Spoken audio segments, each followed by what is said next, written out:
Welcome, I'm Richard D. Hall and I'm here in Portugal, Praia de Luz.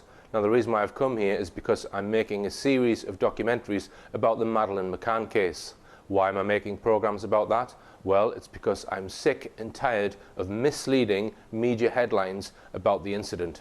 In these films I will expose the hard facts about the incident and also what has happened since the incident.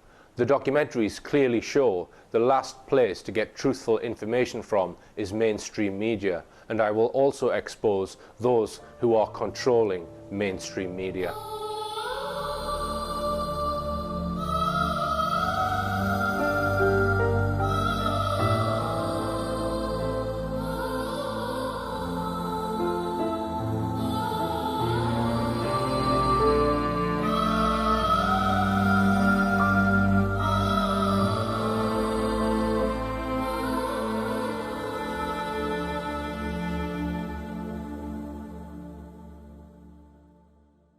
To sum up, we have looked at three sets of investigators who were employed by the McCanns to search for Madeleine for the year from September 2007 to September 2008. Gary Hagland's speciality was money laundering. Metodo 3 was a thoroughly disreputable detective agency who were frequently involved in or suspected of criminal activity. Halligan was an out-and-out fraudster and liar, another criminal. Three Metodo 3 men who worked on the Madeleine McCann case, Francisco Marco, Julian Parabanez and Antonio Gimenez Raso, have all spent time in jail following allegations of criminal activity, one of them, Gimenez Raso, being in jail for 4 years. Kevin Halligan was also jailed for 4 years.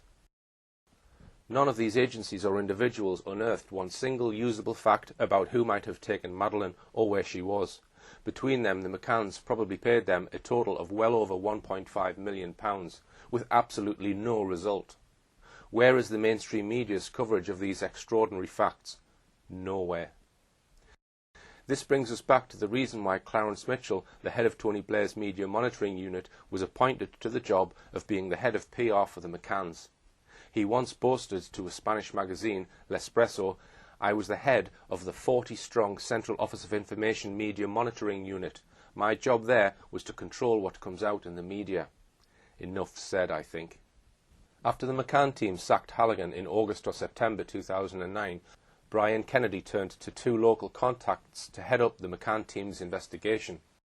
One was former Detective Inspector Dave Edgar, who lives in Crewe, just a few miles from Brian Kennedy's mansion. The other was another retired police officer, Arthur Cowley, who lived in a hilltop cottage on Holcombe Mountain, in Flintshire, North Wales.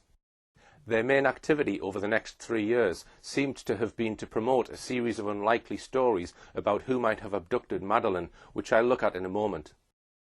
But first, let's look at yet another deception perpetrated by the McCann team in relation to these men. In truth, they were men local to Brian Kennedy, handpicked by him to work in his investigation office in Knutsford, Cheshire. But Kennedy and the McCann team tried to pass the two men off as heading up an already established and successful private investigation agency.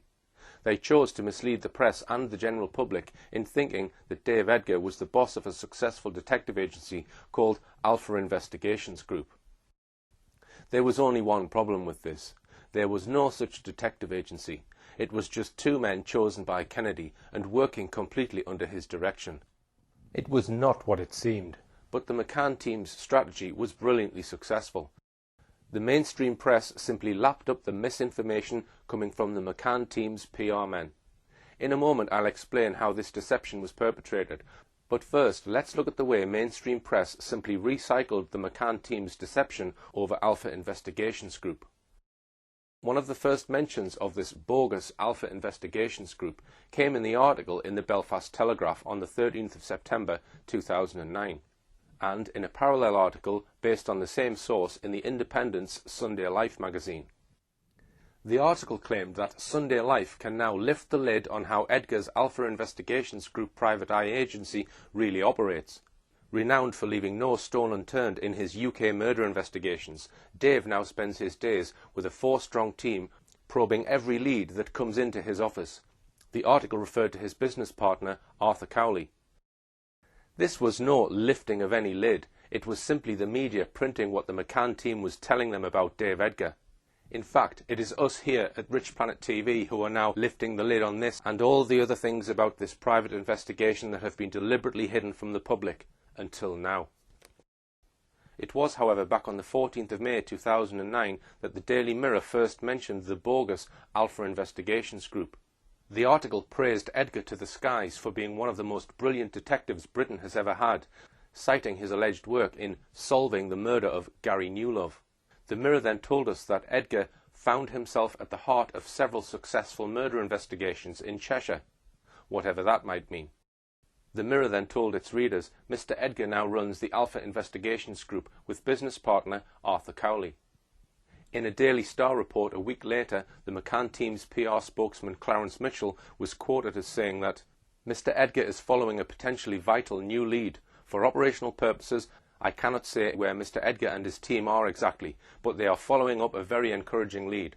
Mr. Edgar believes Maddie could be hidden in peasant villages close to the Algarve resort of Praia de Luz, where she was snatched. Mitchell misleadingly referred to Edgar and his team. It was not Edgar's team, it was Brian Kennedy's. Then The Independent on the 23rd of May chipped in with a long article by Cahal Milmo. Once again, Edgar and Cowley were portrayed as amongst the most dedicated and brilliant detectives in the land. Milmo then claimed, newly retired detectives and their uniformed counterparts are entering the nebulous and lucrative world of private investigation, such as those running the Alpha Investigation Group, the company headed by former detectives Dave Edgar, 52, and Arthur Cowley, 57, which has been employed since last year by the Find Madeleine Fund. Pausing there, The Independent in this one sentence has claimed two key things. One, that there was a company called Alpha Investigations Group, and two, that the Find Madeleine Fund was employing this company. Other media quickly followed suit. On the 26th of May, the thisischeshire.co.uk news website referred to Dave Edgar and Arthur Cowley, the duo who now run the Alpha Investigations Group. The previous day, the Daily Telegraph had claimed on the 25th of May, stating, the search for Madeleine is now being headed by two retired policemen, Dave Edgar, a former RUC and Cheshire police officer, and Arthur Cowley, previously of Merseyside Police, who run Alpha Investigations Group. One newspaper even referred to a claim that the McCanns have used the company since some time the previous year, i.e. 2008. These claims essentially portrayed Alpha Investigations Group as a long-established, successful private detective agency headed by Dave Edgar. None of it was true, as we shall now see. These are the facts. 1. There never was a company involving Messrs. Edgar and Cowley called Alpha Investigations Group. 2. A company with a similar name was, however, formed several weeks after all these stories appeared in the press. 3. It was called Alpheg, not Alpha Investigations Group, and was formed on the 16th of June 2009, nearly 5 weeks after Alpha Investigations Group received its first public mention in the Mirror. 4. Alpheg was formed as a one-man band company with Cowley as the sole director. 5. The base of Alpheg was not in Cheshire, as claimed in the mainstream media. It was Arthur Cowley's home in the Flintshire Hills.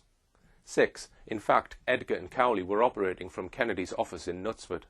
7. Dave Edgar, who was portrayed in the mainstream press as the director of this allegedly successful company, in fact had nothing to do with it. He was neither the owner, nor even a director, nor even a shareholder. 8. Alpheg had no employees. 9. Alpheg has never had any presence on the internet. 10. Alpheg had no assets to speak of. 11. There was no evidence that Alpheg had ever traded. 12. Alpheg never had an office. Apart from Edgar and Cowley using Kennedy's Knutsford house, its registered address was Treetops, Pant y Goff, Halcan, Flintshire, CH8 8DH. 13. The company was numbered 069-29397 and incorporated on the 10th of June 2009. 14. Its sole owner was Arthur John Cowley. There is no mention of Dave Edgar being involved with this company at all.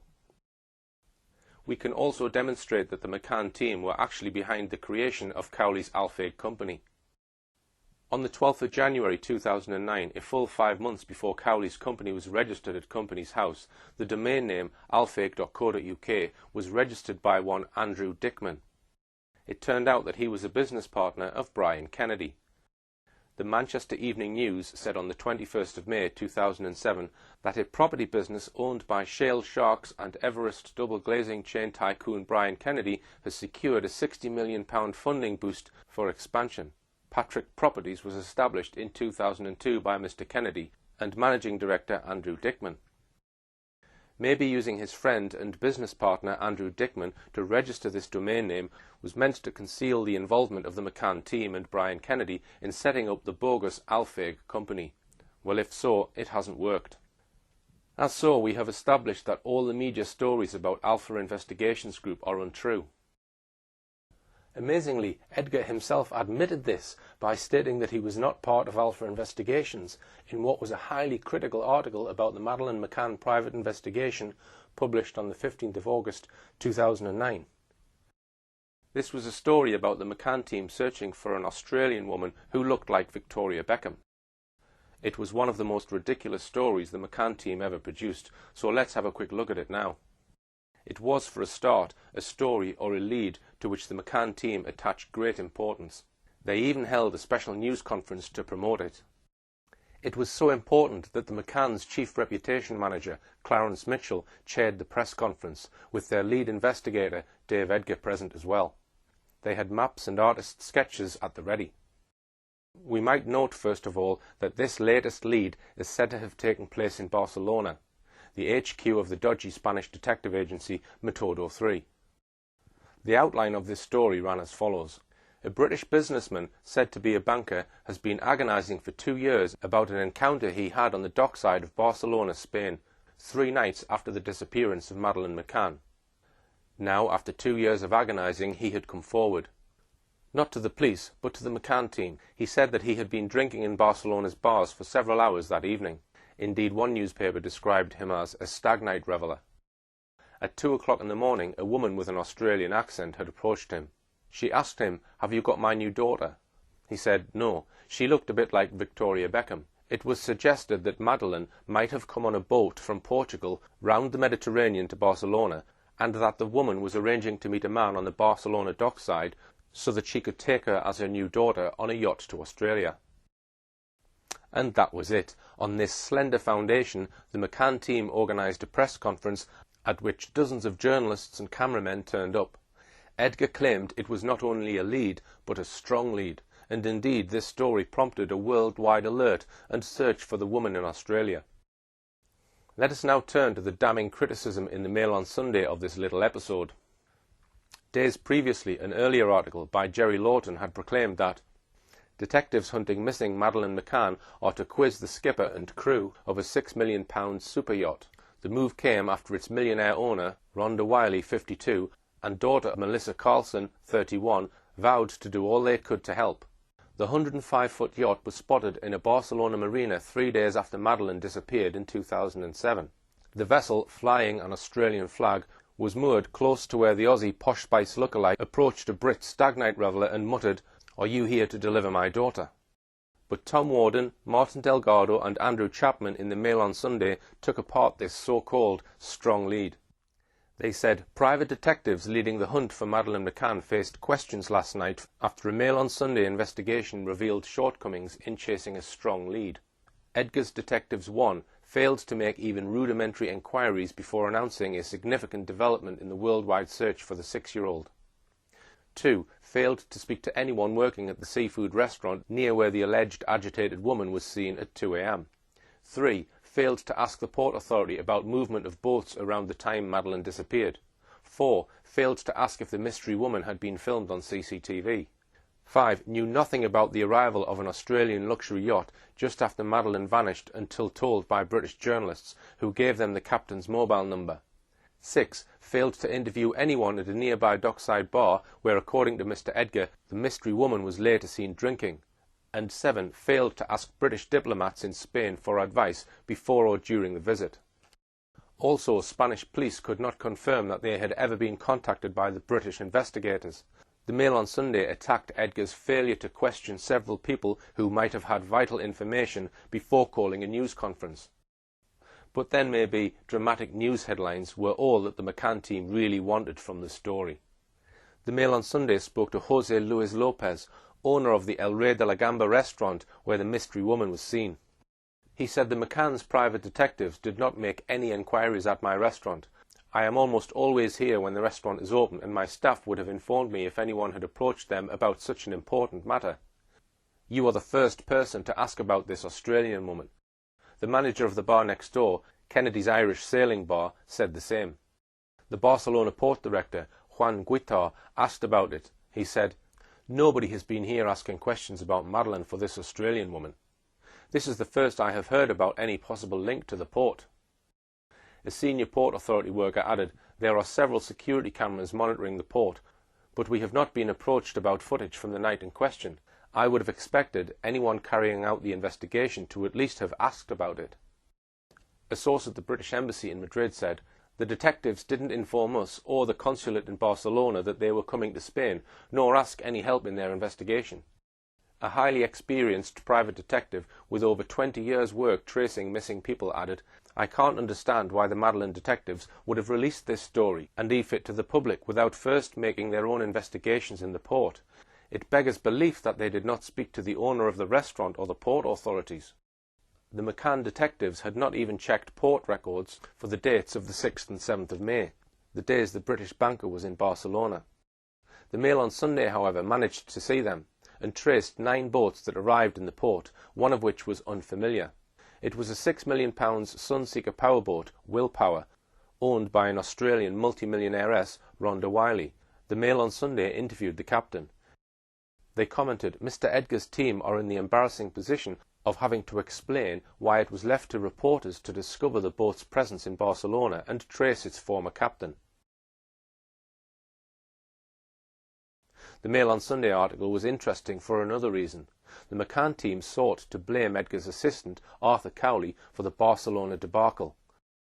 Asked to explain himself, Edgar said, "We are a small team. Mr. Cowley's company had no connection with the Madeleine investigation.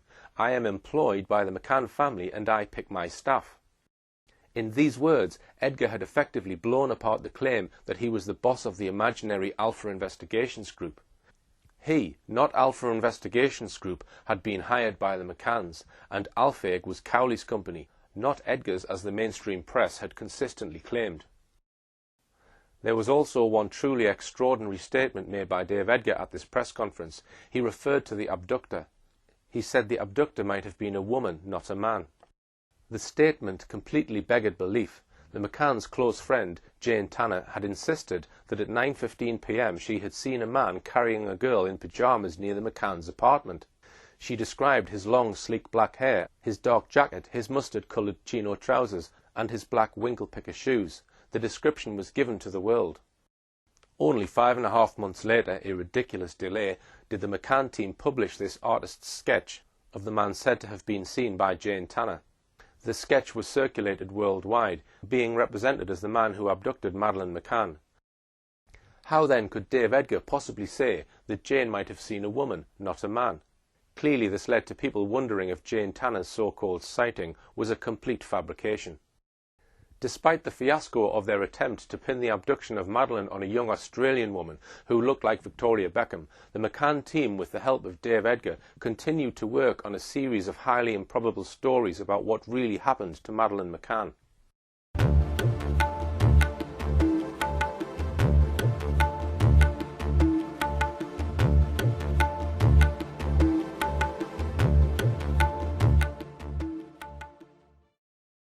Let's move on to look at just one or two of the unbelievable stories developed by Dave Edgar.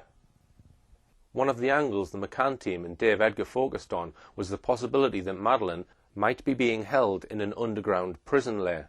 This followed some well-publicised, appalling stories of how girls had been kidnapped and held for years before finally gaining freedom. There was the case of Natasha Kampusch, abducted by Wolfgang Prickelpil when 10 years old and held for 8 years before gaining her freedom. Then there was J.C. Lee Dugard, kidnapped by sex offender Philip Craig Garrido when aged 11 and held for 18 years before being freed. Then there was the evil Joseph Fritzl, who had held his daughter Elizabeth captive for 24 years and fathered 7 children by her. More recently, there was the case of the 3 teenage girls held captive in Arizona for 2 years. Although the circumstances of what happened to these girls was very different from what the McCanns say happened to Madeleine, this did not stop Dave Edgar strongly promoting what he said was his sincere conviction that Madeleine was being held in a prison lair in the so-called lawless hills that surrounded the village of Praia da Luz, the village where she was reported missing. Despite these repeated claims, the McCann team never devoted any of the millions of pounds donated by the generous British public to make a single inquiry in the area. One storyline developed by the McCann team was to try to suggest that Madeleine was abducted by a notorious British paedophile then living in Germany, Raymond Hewlett. He had, it is true, been staying in a camper van in Portugal, about 30 miles from Praia da Luz, at the time Madeleine disappeared, but at the time he was in his late 50s and looked nothing like the man said to have been seen by Jane Tanner, and there were other indications that he could not have carried out the abduction. Hewlett died in December 2009, but that did not stop another attempt in which the McCann team were clearly deeply involved to bring his name into the search for Madeleine. Other newspapers quickly recycled the story on their front pages. "I know who took Madeleine McCann, deathbed letter from paedophile suspect makes abduction clue claim." A paedophile suspected of being involved in the disappearance of Madeleine McCann confessed to knowing what happened to the little girl on his deathbed, it has been claimed. Raymond Hewlett wrote to his estranged son denying he played a part in the 3-year-old's abduction, but claimed he knew she had been stolen to order by a gypsy gang. Cancer sufferer Hewlett, who has a record of raping and abducting children, had previously claimed to have seen the missing toddler twice before she vanished in 2007. The story was literally incredible. It featured Wayne Hewlett, a builder from Telford, the long-time estranged son of Raymond Hewlett. Raymond Hewlett had been convicted of a string of sex offences, and his son Wayne had disowned him over 20 years previously. But the son solemnly told us in an exclusive Hewlett, whilst dying on his deathbed in a hospital in Aachen, Germany, had written his son a letter giving information about what really happened to Madeleine McCann. Hewlett told the son that a mystery man had brought this letter all the way from Germany. No one has yet volunteered who this so-called mystery man might be. The letter, so it is claimed, said the man years ago, Wayne's father, had been sitting around a gypsy campfire drinking with a gypsy gang leader. The letter gave the name of the gypsy gang leader, and said that the gang leader had admitted to Hewlett that members of his gang had stolen Madeleine to order on behalf of a wealthy North African family who wanted a young white girl in their family. One would think that any responsible person would have immediately contacted their local police station and handed them the letter allegedly containing the name of this gypsy gang leader. Instead, Wayne said that he had become emotional about it and burnt it. Having burnt it, he later decided to tell the McCann team, or the son, about the story. We can't be sure which came first, but what we can be sure about is that the McCann team and the son cooperated once again to put this story on their front page on the 1st of September 2010.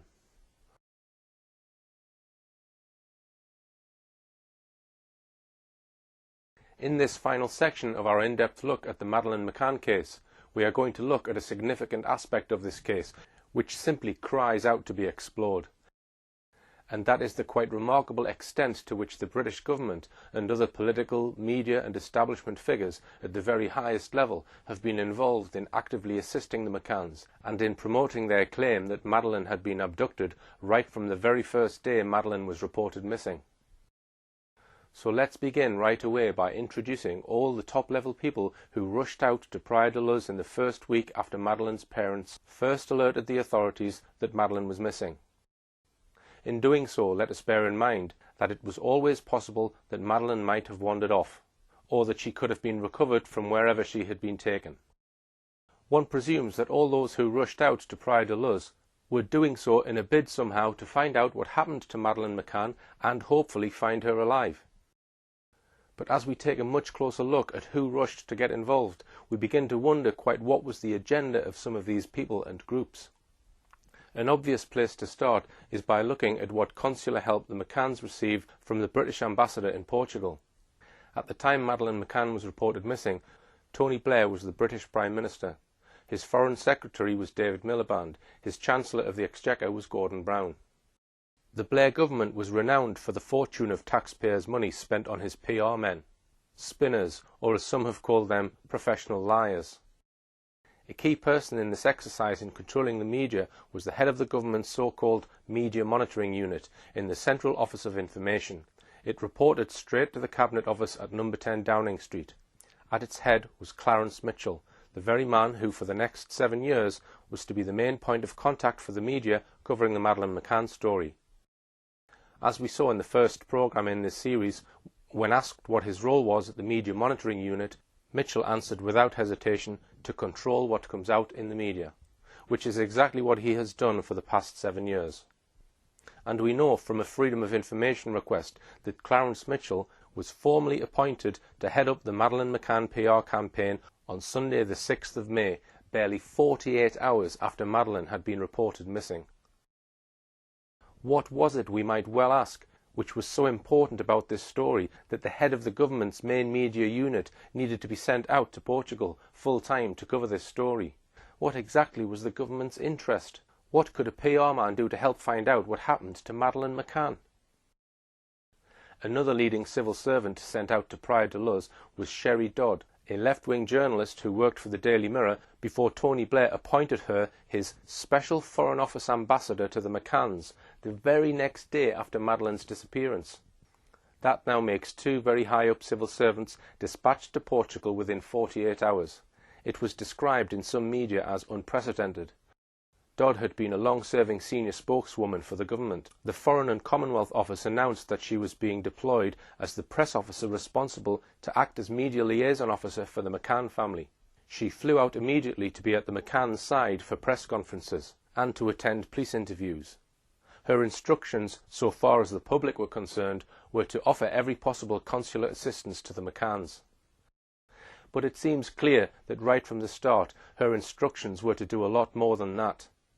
Because of an international British government letter leaked to a Belgian newspaper, Le Dernier Heure, this is what the Belgian newspaper informed its readers. 1. An unnamed diplomat warned the government in a letter of inconsistencies in the witness statements testimonies by Madeleine's parents and their friends about the night she was reported missing, adding people were not where they claimed to be. 2. After visiting the McCanns, the diplomat voiced concerns about the confused declarations as to the precise whereabouts of Kate and Gerry McCann and their friends in the final hours before Madeleine's disappearance. 3. The letter went on to comment on the McCanns' lack of cooperation with the Portuguese police. 4. The letter stated that a senior civil servant at the Foreign and Commonwealth Office had earlier suggested to consular staff that they exceed their authority and put pressure on the Portuguese authorities. 5. The Foreign and Commonwealth Office in London had commanded that British embassy staff give all possible assistance to the McCann couple. 6. Diplomats were told the McCanns must be accompanied at all times during any contact with the Portuguese police by either A member of consular staff, or B, by British police officers sent out from the UK. We will come to the nature of the British police sent out to Portugal in a moment. 7. The author of the letter warned London of the risks of siding with the McCanns as completely as had been demanded. It said, "With the greatest respect, I would like to make you aware of the risks and implications to our relationship with the Portuguese authorities if you consider the possible involvement of the couple. Please confirm to me, in the light of these concerns, that we want to continue to be closely involved in the case as was requested in your previous message." None of the contents of this explosive report from a British diplomat have ever been mentioned in the British press. We cannot be sure who was the author of this damning report, but all indications suggest that it was the senior Foreign Office civil servant we mentioned just now, Sherry Dodd. We do know on the record that Sherry Dodd's work in Portugal came to a sudden end on the 17th of May 2007, just a fortnight after Madeleine's disappearance. The indications are that Sherry Dodd compiled her damning letter within a day or two of her arrival in Portugal. She seems to have been the one person in the entire British government who was bold enough to express any doubt about the McCanns' claim that Madeleine had been abducted. In 2008, a Freedom of Information request was made to try and obtain disclosure of the contents of all communications between the British Embassy in Portugal and the Foreign and Commonwealth Office in London. This was denied on the grounds that the release of such information would in some way endanger or irreparably damage international relations between the UK and Portugal. The first government minister to get involved in the case was Gordon Brown, At the time, he had been Tony Blair's Chancellor of the Exchequer for 10 years.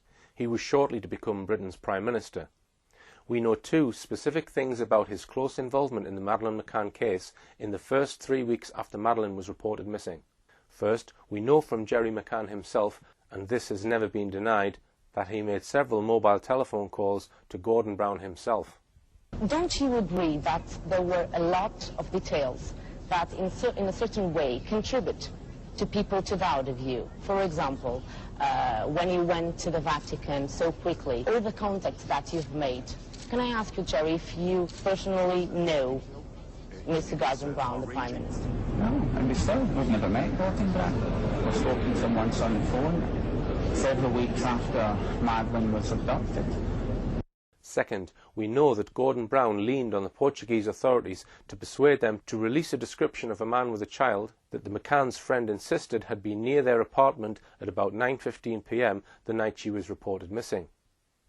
The McCanns and Jane Tanner had told the Portuguese about this alleged sighting in the hours following Madeleine's reported disappearance. But the Portuguese police, right from day one, thought her so-called sighting was fabricated. They did not want to release details of this sighting as they thought it would mislead the public. However, it is known that Gordon Brown spoke on the telephone to the Portuguese authorities, demanding that they allow Jane Tanner's sighting to be reported and asking for the public's help in identifying the suspect. And so it was on the 25th of May 2007, over 3 weeks after Madeleine had been reported missing, that Gerry McCann and his PR spokesman Clarence Mitchell summoned the world's press to make this announcement. The Portuguese police later released the same description, but in a very low-key announcement.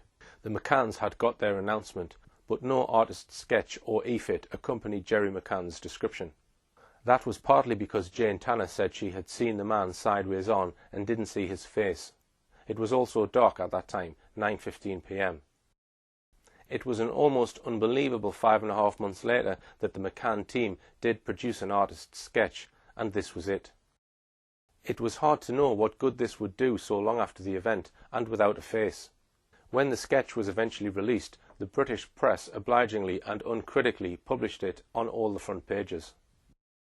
Of course, it didn't lead to anyone being identified, but it did powerfully reinforce the idea that Madeleine really had been abducted in the public's mind. But why was Gordon Brown so much involved in this? He was not the Foreign Secretary, David Miliband was. And why was the government so much involved as to seek to force an obviously very reluctant Portuguese police force to allow a description of a man which had every appearance of being fabricated released to the world? Why would Gordon Brown not allow the Portuguese police to get on with their investigation unhampered? As we shall see a bit later, Gordon Brown got even more involved when he became Prime Minister. Tony Blair resigned as Prime Minister on the 27th of June 2007 to make way for Gordon Brown. But he and his wife Sherry were in direct touch with Gerry and Kate McCann. In fact, as Kate McCann relates on pages 118 and 119 of her book, she took a call from Sherry Blair at about 5 p.m. on Tuesday the 8th of May, just 5 days after Madeleine's disappearance. According to Kate, Sherry Blair said it was amazing but encouraging that Madeleine was still the first topic on the news every night. Sherry Blair also put her in touch with the controversial founder of Parents and Abducted Children, Lady Catherine Meyer. It was less than 48 hours after this conversation that on the 10th of May 2007, Tony Blair announced that he would resign as Prime Minister the following month.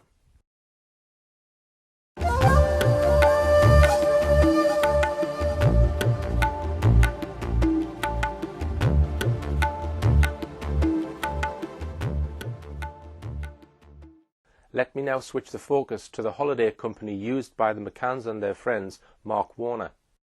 There was no obvious reason why Mark Warner should pull in some of the biggest guns available in the world of PR, but they certainly did. Mark Warner retained the controversial PR firm Bell Pottinger. Controversial, among other reasons, because they were hired at a fee of tens of millions of pounds to provide PR for the highly undemocratic Democratic Republic of Congo. Their support for this repressive regime recently brought protesters outside Bell Pottinger's Fleet Street offices, campaigning against Bell Pottinger's involvement in supporting the odious regime. Bell Pottinger is also paid tens of millions of pounds by other badly run African states. If Madeleine McCann had been abducted, it was not from a property owned by Mark Warner. Moreover, the McCanns had refused to employ evening childcare facilities laid on by Mark Warner at the Ocean Club premises where they were staying. They used neither the evening creche nor the baby listening service. Alex Woolfall, the head of crisis management at Bell Pottinger, one of the most senior men there, was dispatched immediately, arriving the following day on the 4th of May. Yet, as we've been pointing out, as far as anyone knew at that stage, Madeleine could have been found any day. How exactly the presence of the head of crisis management at Bell Pottinger could help in the police search for Madeleine is not clear at all. One of the strangest things about this involvement is that no sooner had he arrived in Praia de Luz than he got hold of the McCann's cameras and began an immediate search for what was on them. He did so together with the McCann's relative from Skipton, Michael Wright. Quite why he did that is uncertain. One of the leading mysteries in the case is why the so-called last photo produced by the McCanns, allegedly taken at precisely 2:29 p.m. on the day Madeleine was reported missing, was not produced until a full 3 weeks later. Why, if it was on the camera on the 3rd of May, was it not released for 3 weeks? Why, in fact, did the head of crisis management at the powerful media relations firm of Bell Pottinger need to look at the McCann's camera at all? In her book, Madeleine, Kate McCann gives an interesting, if selective, account of the events leading to Jerry McCann's emotional statement to the media at 10 p.m. on the day after Madeleine's reported disappearance. What is interesting is the sheer volume of important people milling around the McCanns by 5 p.m. on the 4th of May, just 19 hours after the McCanns had first reported her missing, and just 8 to 9 hours after the first news reports went out on Sky News, the BBC and ITV. Helpfully, she lists some of them. Alex Woodfall, head of crisis management, Bell Pottinger public relations firm. Top staff from Mark Warner in Portugal, John Hill, Ocean Club manager, Emma Knights and Craig Mayhew. The British ambassador to Portugal, John Buck. British Embassy press officer, Andy Bowes. The British consul for Lisbon, Liz Dow. The local British consul, Bill Henderson, with a colleague, Angela Morado. Alan Pike, a trauma psychologist from the Centre of Crisis Psychology in Skipton, North Yorkshire. Some of the McCann's relatives had already arrived, Kate's mother and father and her aunt Nora, who had cancelled a flight back to Canada where she lived so as to be able to fly out to Portugal. So far as support from the British Embassy was concerned, the support and level of backup in respect of a child who had been reported missing just a few hours ago was totally unprecedented. Why did so many of them need to be there? In addition to all the many people we've already mentioned, we need to look at the involvement of the British security services, an aspect which has rarely been mentioned in the British mainstream press, about which the government has been singularly evasive. Two men from CRG had discussions with the McCanns and were certainly there within days, despite Dr. Gerald McCann saying in late May to a TV interviewer that they had no plans to employ private investigators. They were Kenneth Farrow and Michael Keenan. Mr. Farrow is the ex-head of the Economic Crime Unit in the City of London Police, and Mr. Keenan an ex-superintendent in the Metropolitan Police with specialist fraud and investigative experience. The McCanns were asked if, now that they had already netted £300,000 in their No Stone Unturned fund, they would use any of that money for private investigators. Jerry McCann responded, "The advice we have received is that private investigators will not help at the moment." Despite this clear claim, a private investigation agency known as Control Risks Group announced in September that they had been helping the McCanns since May and were in regular contact with them throughout. In the early afternoon of Sunday the 13th of May 2007, Jane Tanner, one of the McCanns' friends and the person who says she saw an abductor, spoke to some of the people Kate and Jerry brought in. She was referring to Control Risks Group. Who brought them in and who agreed to pay for them? Why were Control Risks Group brought in so soon? To find a missing child or for other reasons?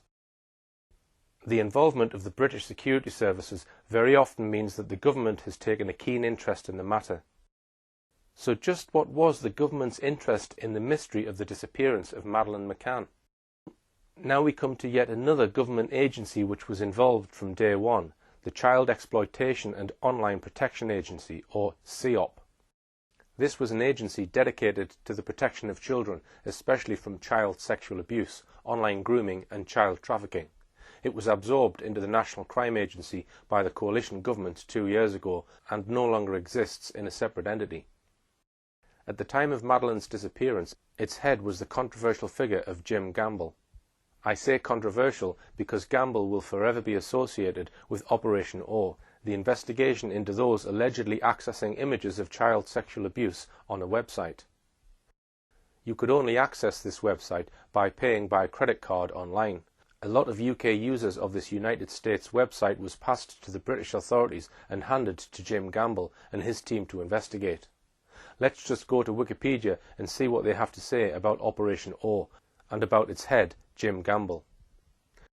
It was the United Kingdom's biggest ever computer crime investigation, leading to 7,250 suspects identified, 4,283 homes searched, 3,744 arrests, 1,848 people charged, 1,451 convictions, 493 people cautioned, and 140 children removed from suspected dangerous situations, and an estimated 33 suicides. Operation O identified and prosecuted some sex offenders, but the validity of the police procedures was later questioned, as errors in the investigations resulted in large numbers of false arrests. Its chief executive, Jim Gamble, was accused of using vague terms which do not have a recognised meaning within either child protection or law enforcement when they defended the operation. This accusation came from an article by Charles Arthur in The Guardian. Coincidentally, it was published on the 17th of May, just a fortnight after Madeleine's reported disappearance. Within days of Madeleine's disappearance, Jim Gamble, just like Alex Woolfall of Bell Pottinger, was on the hunt for photographs, without, it seems, asking the Portuguese police for permission.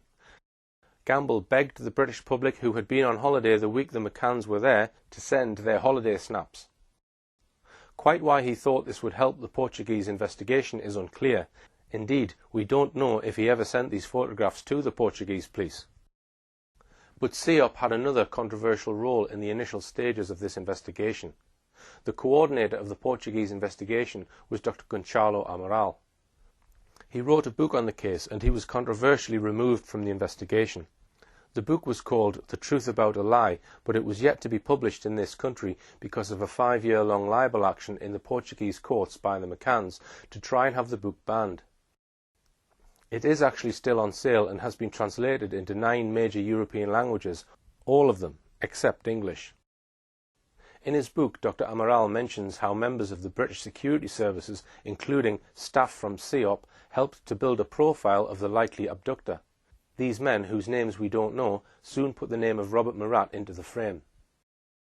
We could do a full programme on Robert Murat's involvement in this drama, and perhaps we will. He had joint Portuguese-British citizenship and was fluent in both languages. He had in fact been a police translator for Norfolk Police. He spent part of the year in England, part of it in Portugal, where he had a German girlfriend. For mysterious reasons, he suddenly booked a flight to Portugal at midnight on the 30th of April 2007 and was at Faro Airport in the early hours of the morning. Early on the 4th of May, as news was breaking worldwide of Madeleine's disappearance, Murat volunteered to translate all the interviews the Portuguese police were doing of the McCanns, their friends and other witnesses. During these interviews he acted so suspiciously and inappropriately, trying to sneak a look at confidential police documents on the case, for example, that a police inspector sent an urgent report on his behaviour to Dr. Amaral. Gossip about him was fed into the British mainstream media, and lurid headlines about him started to appear. His arrest was partly triggered by the work the CEOP staff were doing. Dr. Amaral in his book mentions that the staff from CEOP compiled a profile of the alleged abductor, compared that profile with Robert Murat, and convinced Dr. Amaral that Murat fitted their profile 90%. There is a big question mark about whether that was a genuine assessment or whether it could have been part of a calculated ruse to get Robert Murat made a suspect, as indeed he was on the 15th of May. Authorization for CEOP to become involved at all must have needed authorization at the very highest level. Just who gave the order for the men from CEOP to be sent to Portugal? Before we leave the subject of Robert Murat altogether, here are a number of things for you to ponder about him. Murat was pulled in for questioning on the 15th of May by police. In interview, he was asked to give an account of his movements from his arrival in Portugal on the 1st of May to the 4th of May, when he volunteered to translate for the police. During this interview, Murat told the police 17 blatant lies about his movements during those 4 days. Here is a list of them. How was he caught out? Because several weeks later, the Portuguese police had analysed pings from his mobile phone to local mobile phone masts. These proved that he was not where he said he was during those 4 days. When these were put to him in a second interview on the 10th of July, he asked for a break in the interview. After the break, he came back and told an entirely different story. He told the police that on the 15th of May, he had been too tired to tell the truth. One of those 17 lies was not to admit that he was in fact at the Palmeiras Golf Club near Lagos on the afternoon of the 3rd of May, about 7 hours before Madeleine was reported missing. Now, I've just pulled up at the Palmeiras Golf Club, which is a few miles east of Lagos, maybe 7 or 8 miles east of Praia de Luz. The significance of this increases when we consider 2 other points. First, the mobile phone records of both Robert Murat and Gerry McCann show a most remarkable coincidence.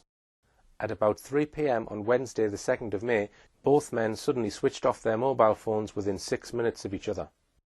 Their mobiles then each remained switched off for a further 32 hours, until both men switched on their phones again at around 11 p.m. in the evening on the 3rd of May, an hour after Madeleine was reported missing. Again, they did so within 6 minutes of each other. That raises the question of whether the 2 men were already known to each other. Now, it is alleged that Gerry McCann met with Robert Murat at this golf club sometime before Madeleine went missing. So I'm just going to go in, take some footage of the outside and of the inside. Second, on this clip we see Gerry McCann, the day Robert Murat was made a suspect, asked a simple question. Do you already know Robert Murat? But did you know Robert Murat? I'm not going to comment on that. He doesn't answer the question. He could easily have said no if the answer was no. What does his body language suggest? In addition, he looks evasive. The question clearly troubles him. He looks away from the interviewer and hurriedly terminates the interview. If we knew more about the nature of any relationship between Gerry McCann and Robert Murat, we would surely be able to understand a whole lot more about what really happened to Madeleine McCann. But let us now return to the subject of involvement of government and other political, media and establishment figures in actively assisting the McCanns. Let's look next at the involvement from the outset of Leicestershire Police. It is far from obvious why the police force in the parents' home county in England should get involved immediately in searching for their missing child in a foreign country, yet this is precisely what happened in this case. Superintendent Bob Small and at least 2 other officers from Leicestershire Constabulary were dispatched immediately to Praia de Luz. Bob Small was to play a highly crucial role in the decision by the Portuguese police to pull in Robert Murat for questioning. He was directly involved in the events leading up to the controversial event. It was on Sunday the 13th of May, 10 days after Madeleine's reported disappearance, that Jane Tanner was asked to take part in an identity parade to see if she could identify the person she had seen carrying a child on the evening of the 3rd of May. Significantly, before taking part in this exercise, she spoke to Superintendent Bob Small. Jane Tanner was asked by the police to sit in an unmarked police van with a 2-way mirror. She could see out of the window perfectly, while those on the outside could not see what was within. It was arranged for a number of people to walk past the van, including Robert Murat, who now was at least a potential suspect. As Robert Murat walked past the unmarked police van, Jane Tanner became adamant to the police that he was the very man she'd seen walking near the McCann's apartment 10 days ago. Within 48 hours of Murat being made a suspect, 3 of the McCann's tapas 7 friends visited the Portuguese police, saying they were sure they had seen him hanging around the Ocean Club around 11 p.m. on the day Madeleine was reported missing. Thus, 4 of the group were pointing the finger at Robert Murat. Why did they do this? Were they telling the truth?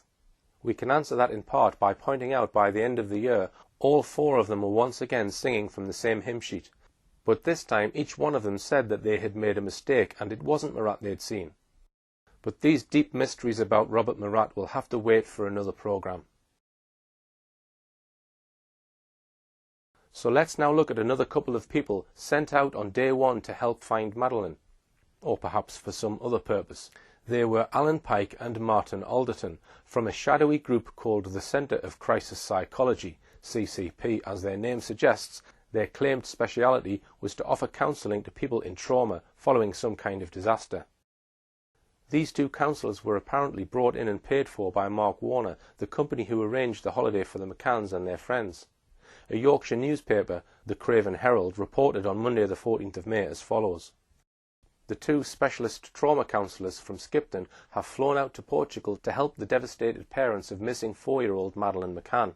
Consultants Alan Pike and Martin Alderton from the Centre of Crisis Psychology, based at Broughton Hall, have been by the side of Jerry and Kate McCann since their daughter Madeleine was abducted. The two experts were appointed by Mark Warner, the company which manages the resort, to assist Mr. and Mrs. McCann, both 38, on how to best deal with the stress and trauma of their terrible ordeal.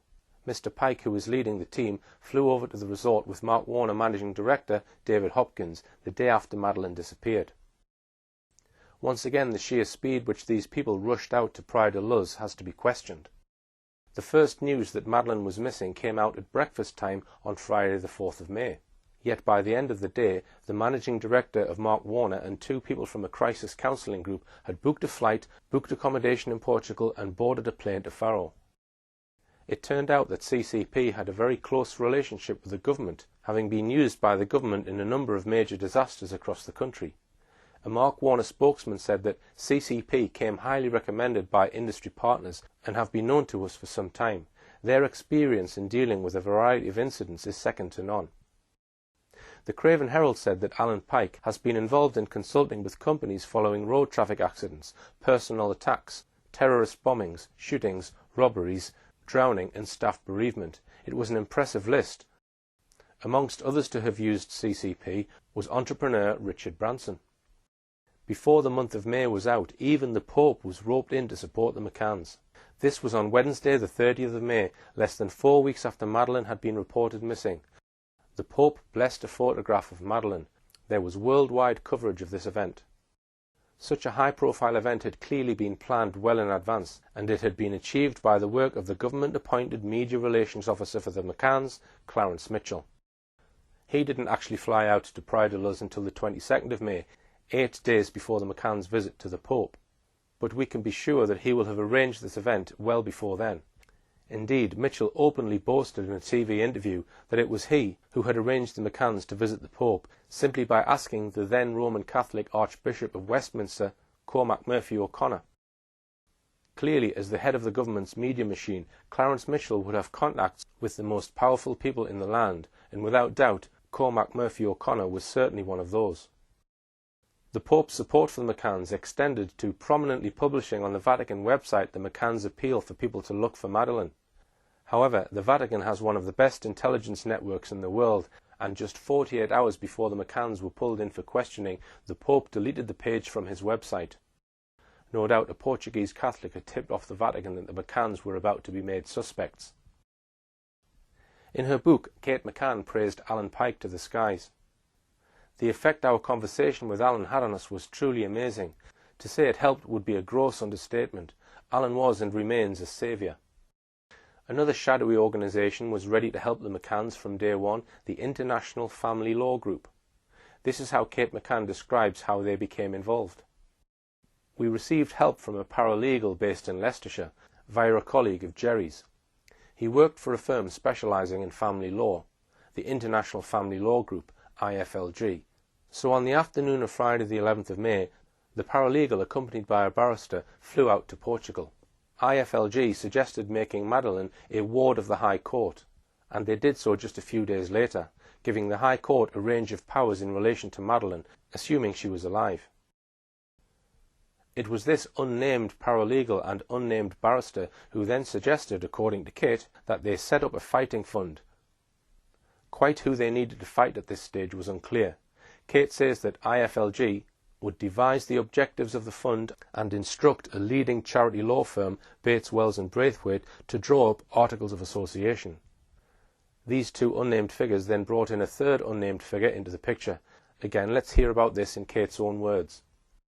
At the last two meetings with IFLG, the barrister and legal assistant were joined by a consultant called Hugh, whose profession was not at first explained, "Just call me Hugh," he said enigmatically. It transpired that he was a former intelligence officer, now a kidnap negotiator and counsellor. We were told that an anonymous but evidently very generous donor had set aside a considerable sum of money for us to put towards hiring a private investigation company if we wished. Hugh had been brought in by a firm called Control Risks Group, which was primed to help. The company is an independent special risk company. Their main line is corporate security.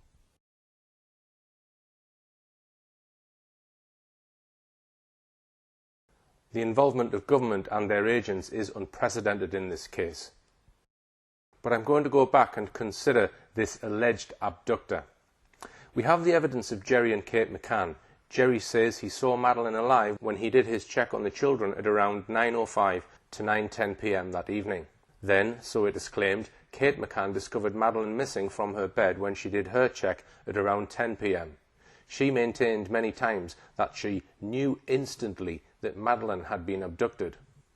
We know that the McCann's friends, the so-called Tapas 7, generally back up the McCann's story of an abductor. But apart from them, what actual independent or forensic evidence do we have of an abductor?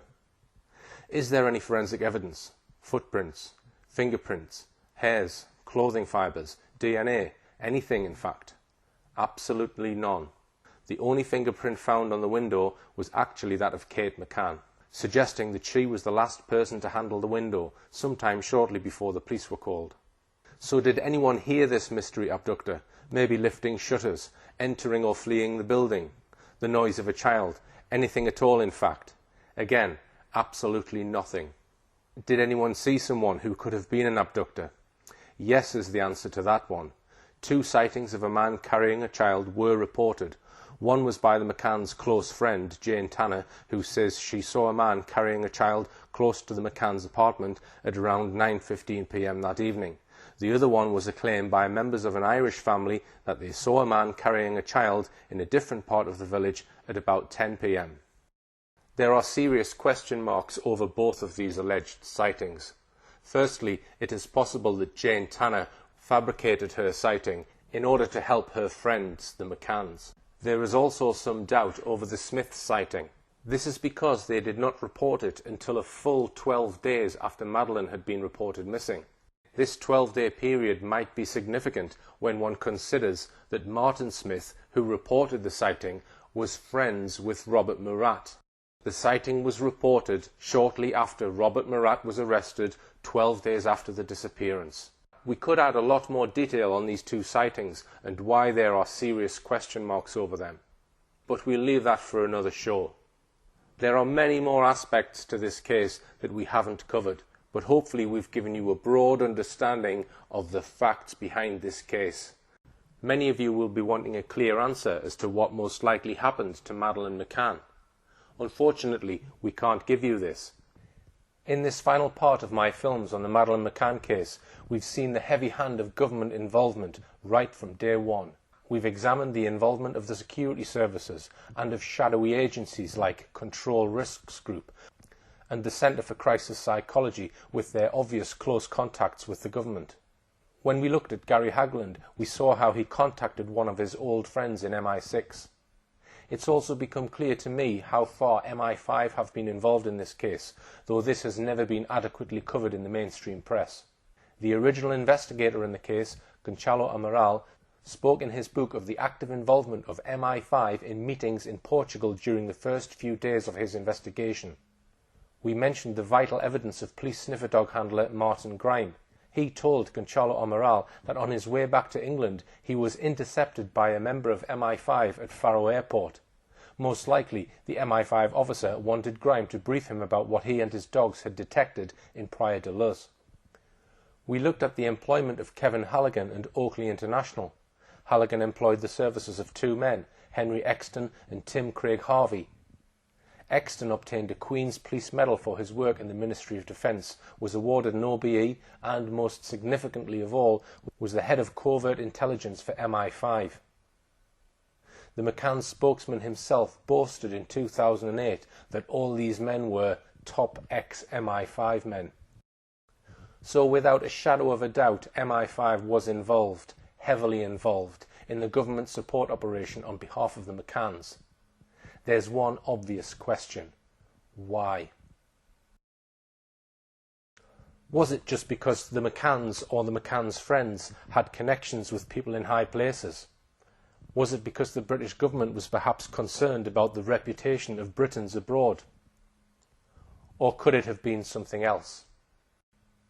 Let's just highlight one of the dubious activities of the intelligence agencies, highlighted by former London Mayor Ken Livingstone. I was raising in Parliament against Mrs Thatcher the Kincora Boys' Home, where boys were being abused, and MI5 was filming it because they were hoping to be able to blackmail senior politicians in Northern Ireland.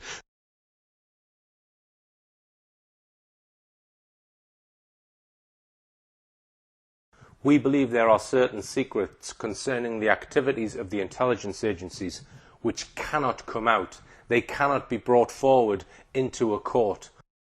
Is it the case that if the real truth were to come out in a trial, the state would have to fall?